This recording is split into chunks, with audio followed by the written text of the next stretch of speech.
Welcome back to the stream. Welcome back to another video. Today we're going to get into a variety of topics, but this first topic, we're going to talk about how driving a Tesla saves you money. We'll talk about it because I know a lot of you out there are probably looking to purchase a Tesla right at the beginning of this, and so you're trying to figure out how can you save money by buying a Tesla. And so we'll talk about some of the things that where you could save a little bit and where some it's going to be a little bit of an increase. So we'll talk about that plus a variety of topics. But before we do that, let's roll that intro really quick.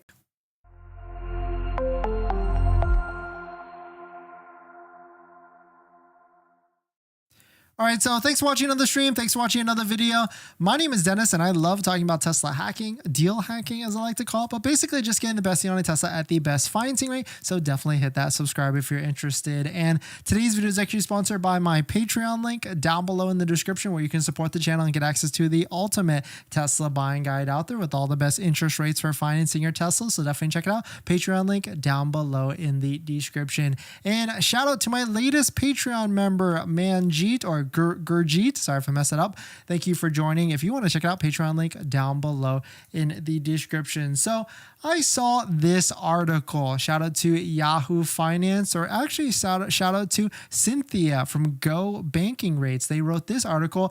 I drive a Tesla. Here's how it saves me money. Let's go through this and walk us through some of how buying a Tesla, driving a Tesla could save you money in the long run. So the first one is, number one on their list was sticker price. One of the top arguments about buying a Tesla is that you pay premium for gas savings. However, I disagree. A 2023 long range MSRP starts at $37,890. Of course, that's factoring in the $7,500 federal tax credit. Out the door, they paid $45,000. And don't forget, if you use a Tesla referral code, just like the one down below in the description, you can get an extra 6 months of free supercharging plus 3 months of full self-driving. This is great because that's 6 months you're probably going to need if you have not charged, or if you haven't set up your home charging setup at home. That's going to take some time, especially if you go through the permitting and things like that. And so 6 months of free supercharging will give you that little bit of a bridge before buying a Tesla vehicle, or after buying a Tesla vehicle.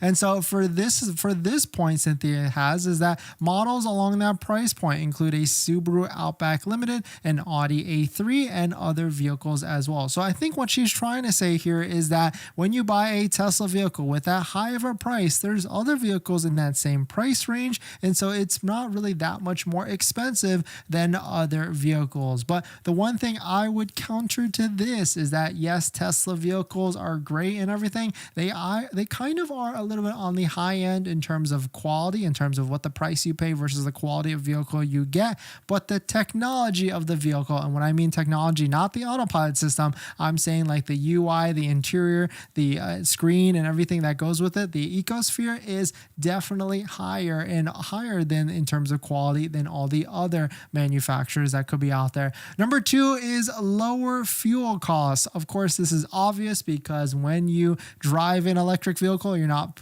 putting in any fuel at all. But there's places out there that don't really have that much more expensive gas as well. So really, you have to kind of take the math and figure out, if you charge at home, most likely it's going to be cheaper than fueling up at the gas stations. But if you charge at Tesla superchargers, that's where it might be just as expensive as a hybrid vehicle or a gas vehicle. So really, you have to do the math for yourself here and figure out if you're going to be charging, whether it's at home or if you get free charging at work. That's also going to be a fantastic benefit, and then you'll really start to see some of the massive savings from that. The next one is reduce maintenance expenses. I certainly agree with this one. Tesla vehicles don't have oil changes. They don't have brake changes as frequently because the regenerative braking allows you to go really all the way up to 100 miles or 100,000 miles and really don't have to change any brakes. There's people that have gone even further than that and have not changed the brakes on it as long as you inspect it.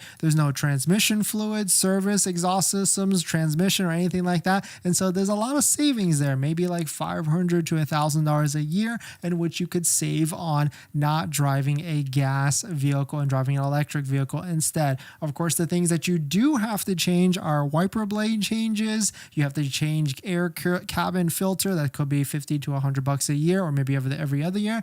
But the big thing with electric vehicles, it also depends on how you drive. Electric vehicles have instant torque, which can be very addicting if you are getting used to that instant torque, getting right off the line and going to 0 to 30 or 0 to 60. And so if you're not careful, you can blow through tires a lot quicker with an electric vehicle. And so that's why I do say it could be a little bit of a balance. If you drive carefully and maybe calmly, then you might be able to get as many miles as you would be able to get on a tire. And of course, if you go with a bigger rim, 19-inch, 20-inch, that's also going to affect your tires as well. So yes, it is reduced maintenance costs, but a little bit of a disclaimer there depending on how you drive and if you're getting on the accelerator a bunch everywhere you go. Next one, number 4, is federal and state incentives. This one is a give me, but still there's 40% of Americans out there that still do not know about the electric vehicle $7,500 federal tax credit. And so this one, yes, it must be written down again because there is a big, massive federal tax credit. And on top of that, there's plenty of states. There's like 12 or 13 that also have state incentives as well, which you have to either apply for or jump through some hoops to be able to get you that incentive for buying a Tesla vehicle. But of course, that can be massive. And on top of that, that does change next year. So I know a lot of you could be waiting on the sidelines, trying to see whether you're going to buy a Tesla this year or next year. And the federal tax credit, make sure you watch the videos and get a good understanding about it, because the federal tax credit does change next year and is supposed to be a point of sale discount for Tesla. And so that could be massive because there's plenty of benefits on why a point of sale discount is a lot better than getting the credit for it when you file for your taxes in April or March or whatever the case may be there for that. So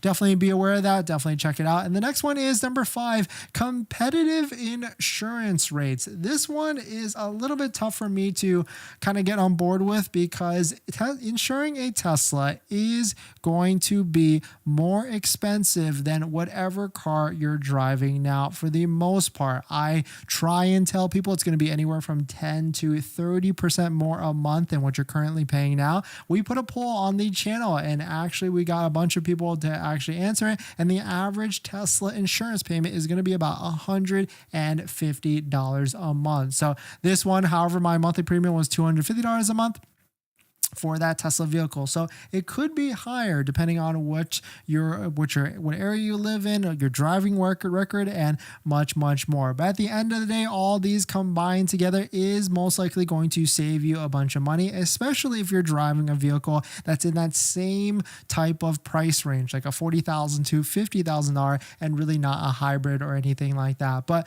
those are the few different ways on how driving and owning a Tesla could save you money. And the big one, the bulk of it, is really going to be those state incentives, both federal and state. So really make sure you understand if your state has any sort of incentives. Make sure you figure out how you're going to be able to get that money, because it could be couples or it could be thousands of dollars that you could get for buying a Tesla. But really interesting stuff. Let me know what your thoughts on it. Thanks for jumping in. We're going to jump into the next topic. But before we do that, this video is actually sponsored by my Patreon link. Down below in the description is the Patreon link, which supports the channel and access to the ultimate Tesla buying guide out there with all the best interest rates for financing your Tesla, all better than Tesla financing. And we just found a credit union on this list that has a interest rate of 3.99%, and anybody can qualify to enter and join the credit union. So definitely check out Patreon link down below in the description. Murray, thanks for coming in. Is the APR going down on the Tesla Model Y?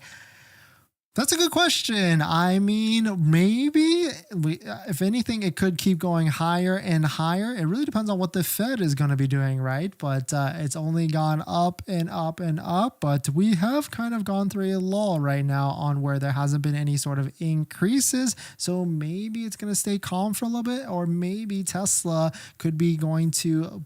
If I were a betting man, I would say maybe Tesla could be looking to try and figure out how they can reduce the APR, maybe for the Model 3 or maybe for the Model Y, to try and get more sales for their vehicles.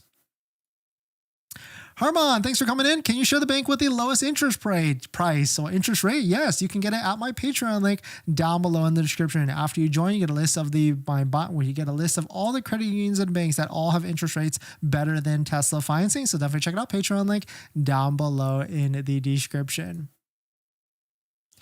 All right, what else we got? In this next topic, if you're interested in a $1,900 Tesla Cybertruck, well, great news. It is now back available for you to purchase. So let's take a look at it. But if you're just joining in, my name is Dennis. I love talking about Tesla hacking. So definitely hit that subscribe if you're interested. Shout out to Clean Technica. They posted this. The Tesla Cyberquad is now available for sale. You can see here it is right on the website. It's $1,900. Of course, this is supposed to be made for children and kids, but I bet there's a lot of adults out there that have purchased it for themselves as well. But now it is, you can purchase it on Tesla's website. If you're looking for a great Christmas gift, you can see orders will begin shipping late November 2023. Should we give away one of these on the channel? I mean, we got to figure out what we're going to be giving away for December. That'd be an interesting thing. Would you all hit the subscribe button and also hit that like button if you're interested? But Cybertruck is a really cool item, and hopefully this will probably go in line with the Tesla Cybertrucks that will be finally going to be delivering at the end of this month. But definitely some pretty interesting stuff. Let me know if you purchased one of these Cyberquads for your kid or for yourself on that. But we're going to jump into the next topic. Should I get the car now or wait? That's a great question. I mean, it depends. Do you need a car right now? If you can wait, I'm personally waiting for the Model 3 Highland to come out next year because these discounts are great. I mean, they're not as good as what they have been in the past. Well, arguably they could, because the Tesla Model 3 did get dropped like $1,000 and $2,000, and then now there's $3,000 inventory discounts on top of that. So it's basically about the same as what it was before. But if it gets into this $5,000 to $6,000 range off, then that could be pretty enticing to purchase a Tesla Model 3, a current gen Tesla Model 3. In this next topic, we've got another rumor of a Tesla Cybertruck range and battery pack size. So let's take a look at it. But if you're just joining in, my name is Dennis, and I love talking about Tesla deal hacking. So definitely hit that subscribe if you're interested. Shout out to Mark for posting this. Quote, I just heard that the Cybertruck battery pack will be 122 kilowatts and about 350-mile range for the dual motor. Take it for whatever it's worth, but it's from a reliable source. Quote unquote, from Mark Benton. So this seems to be right in line with what I've heard as well. Dual motor, we could easily see maybe a 350 to 400-mile range. I don't know about battery sizing for anything like that, but I would love to see around 380 miles of range for a Tesla Cybertruck. On top of that, there's been plenty of more spottings of this Cybertruck. It seems like every single day there's a handful all over the place, and it makes sense, right? Because Tesla is starting to produce these, get them out into the hands of their employees that are probably testing them, and get them out onto the road to get any sort of feedback if there's any sort of issues or build quality issues from the first ones. On top of that, they have been seen to be spotted in Alaska as well for cold weather testing. So really cool to see that Tesla's putting these Cybertrucks through the paces of all the different vehicles. So of course we've got a delivery event the end of November 30th, and hopefully by then, or hopefully on that day, we're gonna get some production ramp questions figured out, pricing, range, and all the different features and specs. I feel like there's a lot of hidden features that haven't been spotted yet, that we haven't seen yet or even leaked yet, and it's probably going to be pretty cool to see all the different list of features, all the different all the different features that are going to be helping out all the different people out there. But we're going to jump into the live stream comments. But before we do that, this video is actually sponsored by my Patreon link. Down below in the description is the Patreon link to support the channel, so definitely check it out if you're interested. Greg, wait for the Highland if you can, just for the features. Other than I'll be getting the same updates as everyone. Yeah, exactly. I would say Highland is definitely worth waiting for. I mean, certainly the discounts are pretty attractive at the moment. I think the ones that were like $3,500 off are pretty much sold already. Now there's like the $2,500 to $3,000 ones, and so if it gets up to $5,000 to $6,000, then I would say that's definitely a buy signal. And so, I mean, which could be coming up in December. Who knows at this point? But thanks for jumping in. If you just bought a Tesla or about to buy a Tesla, definitely check our Tesla accessory discount codes down below in the description. We got 3D Mats USA for a premium floor mat for your Tesla. We got RIVIAN for interior accessories. We got Jawa for the best interior accessories. And we got MAGBAK as well. So definitely check out Tesla accessory codes down below in the description. Staying positive. Welcome in. I plan on ordering my Model Y second week in December. Great strategy as long as you're on the West Coast or even near Texas. If you're anywhere else like Southern States, East Coast, that would be pretty tight because you got to think about they got to ship these vehicles across the country. And so if you're going to be looking for a Model Y, that could be a little bit too late. I would recommend if you're on the East Coast or Southern states, like maybe like December 1st or even the end of November. But thanks for jumping in, everybody. Thanks for supporting. Thanks for hitting the like button, the comments and everything. And I'll see you guys in the next one. See ya.